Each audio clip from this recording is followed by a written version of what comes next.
নমস্কার, বাঙালির পেট পুরা চ্যানেলে আপনাদের সকলকে জানাই স্বাগত।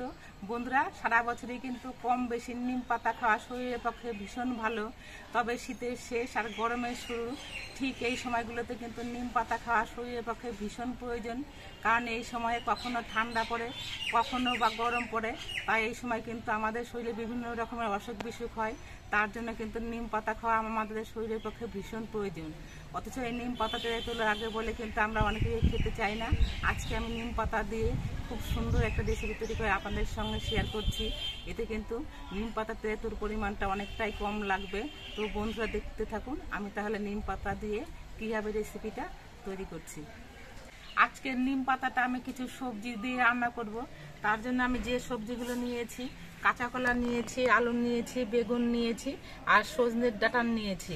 এবার এই সবজিগুলো কিন্তু আমি লম্বা লম্বা করে কেটে নিচ্ছি।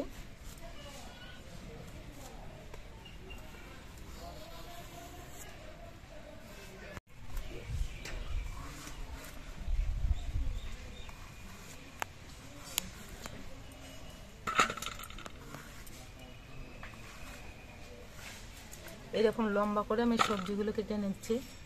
কলাটা কাটার পর আমি জল দিচ্ছি, কলার মধ্যে অনেক কষ থাকে।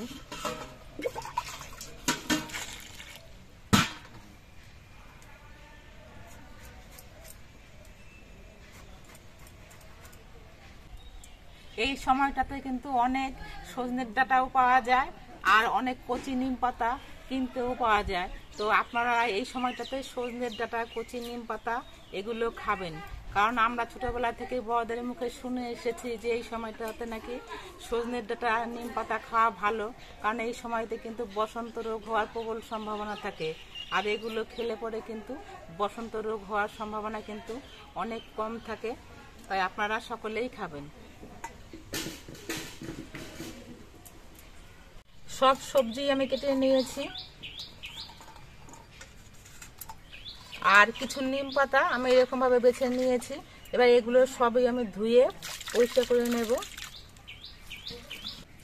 নিম পাতা দিয়ে আজকে আমি যে রেসিপিটা তৈরি করব সেটা হলো নিম পাতার শুক্তো। তো নিম পাতার শুক্তো রান্না করার জন্য আমি কিছু ডালের বড়ি নিয়েছি। এদিকে উনুনটা ধরিয়ে আমি একটা কড়াই বসিয়ে দিয়েছি। কড়াইটা বেশ ভালো মতো গরম হয়ে গেছে। এবার কড়াইয়ের মধ্যে দিয়ে দিচ্ছি সর্ষের তেল। কড়াইয়ে সর্ষের তেলটা গরম হয়ে যাওয়ার পর আমি ডালের বড়িগুলো তেলের মধ্যে দিয়ে ভেজে নিচ্ছি।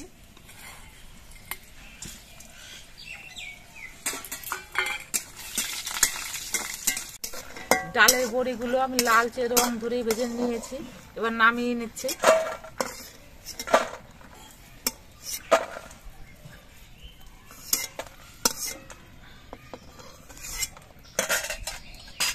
বড়িটা ভেজে নেওয়ার পর কড়াইতে যে তেল আছে এই তেলের মধ্যে দিয়ে আমি বেগুনের পিসগুলো ভেজে নিচ্ছি।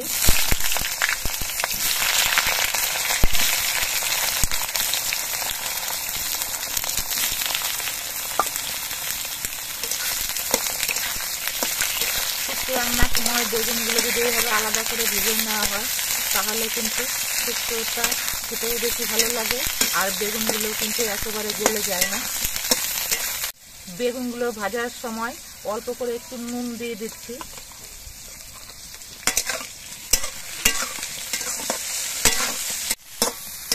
বেগুনগুলো তেলের মধ্যে নাড়াচাড়া করে নিয়ে আমি বেশ কিছুক্ষণ ভেজে নিয়েছি।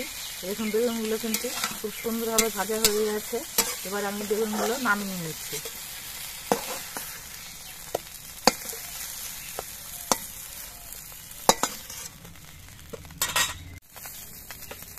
বেগুনটা ভেজে নেওয়ার পর এবার এই কড়াইয়ের মধ্যে আমি নিম পাতাগুলো ভেজে নিচ্ছি।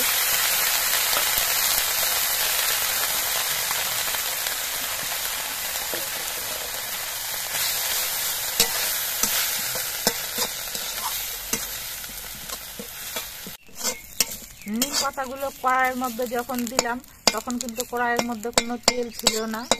এই জন্য আমি মাঝখানটা একটু ফাঁকা করে নিয়ে এবার একটুখানি সর্ষের তেল দিচ্ছি।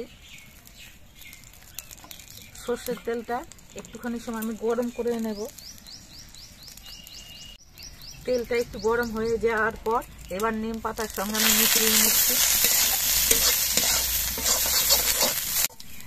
পাতাগুলো কিন্তু বেশ ভালো মতো ভাজা হয়ে গেছে। আর নিম পাতাগুলো ভাজা হওয়ার পর একটা কিন্তু নিম পাতা ভাজার সেন্ট বেরিয়েছে। এবার আমি নিম পাতাগুলো একটা পাত্রের মধ্যে নামিয়ে রাখছি। কড়াইয়ের মধ্যে নিম পাতা ভাজা হলো। এখন কিন্তু কড়াইটা অনেকটাই তেতো আছে। এই তেতো কড়াইয়ের মধ্যে যদি শুক্তোটা রান্না করা হয় সরাসরি, তাহলে কিন্তু শুক্তোর মধ্যে তেঁতুর পরিমাণটা অনেকটাই বেশি হয়ে যাবে। তাতে কিন্তু অনেকেরই শুক্তোটা খেতে অসুবিধা লাগতে পারে। এই জন্য কিন্তু কড়াইটা একটু জল দিয়ে ভালো করে ধুয়ে নিতে হবে। কড়াইটা পরিষ্কার করে ধুয়ে নিয়ে আবার আমি উনুনে বসিয়ে দিয়েছি। কড়াইটা গরম হচ্ছে। আর আমি যে নিম পাতাগুলো ভেজে নিয়েছিলাম, সেই নিম পাতাগুলো আমি একটুখানি ভেঙে নিচ্ছি। একবারে কচি নিম পাতা হলে না ভাঙলেও হয়। আমাদের নিম পাতাটা একেবারে কচিও না আর একেবারে বুড়োও না, এরকমই নিম পাতা। কড়াইটা গরম হয়ে যাওয়ার পর কড়াইতে দিচ্ছি সর্ষের তেল। কড়াইয়ের তেলটা গরম করে নিয়ে এবার এর মধ্যে আমি অল্প করে রাঁধুনি ফোড়ন দিচ্ছি। এই শুক্তোটায় রাঁধুনি ফোড়ন দিলেই খেতে কিন্তু বেশি ভালো হয়। রাঁধুনিটা একটুখানি ভাজা হয়ে যাওয়ার পর এর মধ্যে আমি আলুগুলো দিয়ে দিচ্ছি। আলুগুলো সেদ্ধ হতে কিন্তু একটু সময় লাগে, এই জন্য আমি আলুগুলো আগে দিয়ে কিছুক্ষণ ভেজে নেব।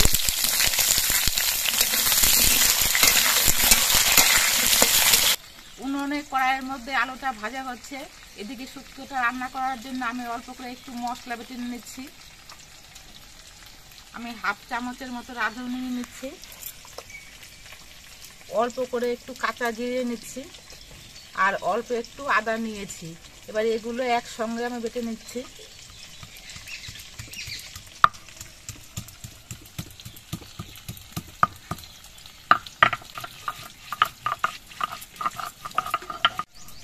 এভাবে আদা, রাঁধুনি বাটা, কাঁচা জিরে বেটে যদি শুক্তোটা রান্না করা হয়, তাহলে শুক্তোটা খেতে কিন্তু বন্ধুরা ভীষণই ভালো হয়। এই জন্য আমি এগুলো বেটে দেব।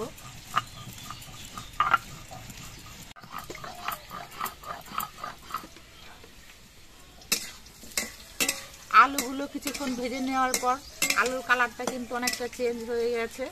এবার এর মধ্যে আমি কাঁচা কলা আর সজনের ডাঁটাগুলো দিয়ে দিচ্ছি।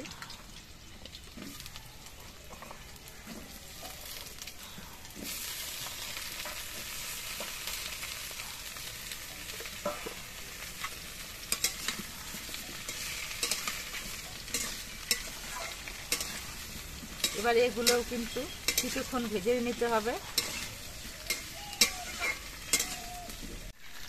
সবজিগুলো ভাজা হওয়ার সময়ই আমি পরিমাণ মতো নুন দিয়ে দিচ্ছি।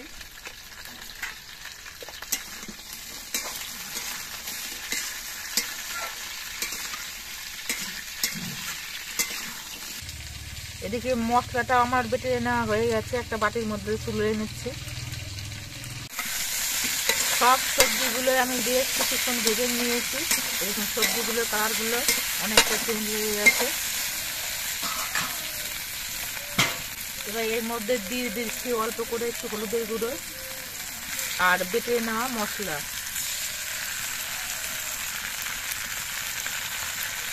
এবার এগুলো দিয়েও নেড়ে চেড়ে কিছুক্ষণ কষিয়ে নিতে হবে।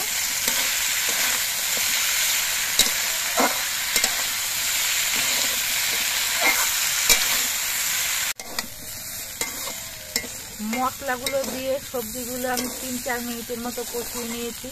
এবার এর মধ্যে আমি ঝোল দিয়ে দিচ্ছি।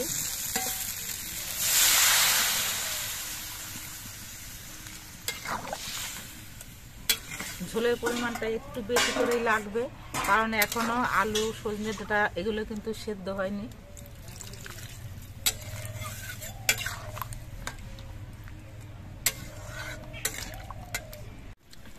অল্প একটু সময় জাল দিয়ে আমি ঝোলটা ফুটিয়ে নিয়েছি।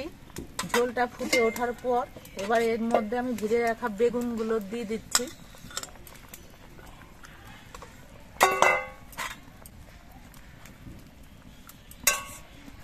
এবার একটা ঢাকনা দিয়ে ঢেকে দিচ্ছি। এবার জাল দিয়ে কিছুক্ষণ রান্না করতে হবে। 5-7 মিনিটের মতো ঢাকা দিয়ে আমি শুক্তোটা রান্না করে নিয়েছি। এবার ঢাকনাটা খুলে নিচ্ছি আর নেড়ে চেড়ে দেখে নিচ্ছি যে সবজিগুলো সেদ্ধ হয়েছে কিনা। সবজিগুলো কিন্তু সেদ্ধ হয়ে গেছে। এবার এর মধ্যে আমি ভেজে রাখা ডালের বড়িগুলো দিয়ে দিচ্ছি। ডালের বড়িটা দিয়ে আবার আমি ঢেকে দেবো কিছুক্ষণের জন্য।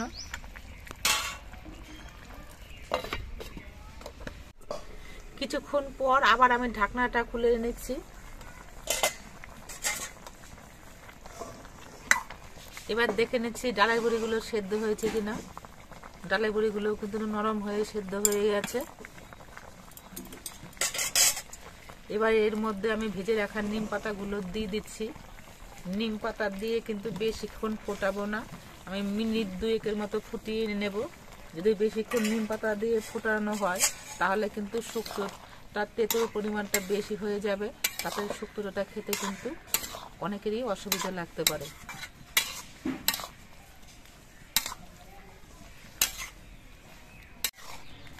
নিম পাতা দিয়ে শুক্তোটা কিন্তু আমার রান্না হয়ে গেছে। এবার শুক্তোটা আমি নামিয়ে নিচ্ছি, নামিয়ে একটা পাত্রের মধ্যে ঢেলে নিচ্ছি। আপনারা দেখতে পেলেন আমি নিম পাতা দিয়ে আর কিছু সবজি দিয়ে কিভাবে শুক্তোটা রান্না করলাম।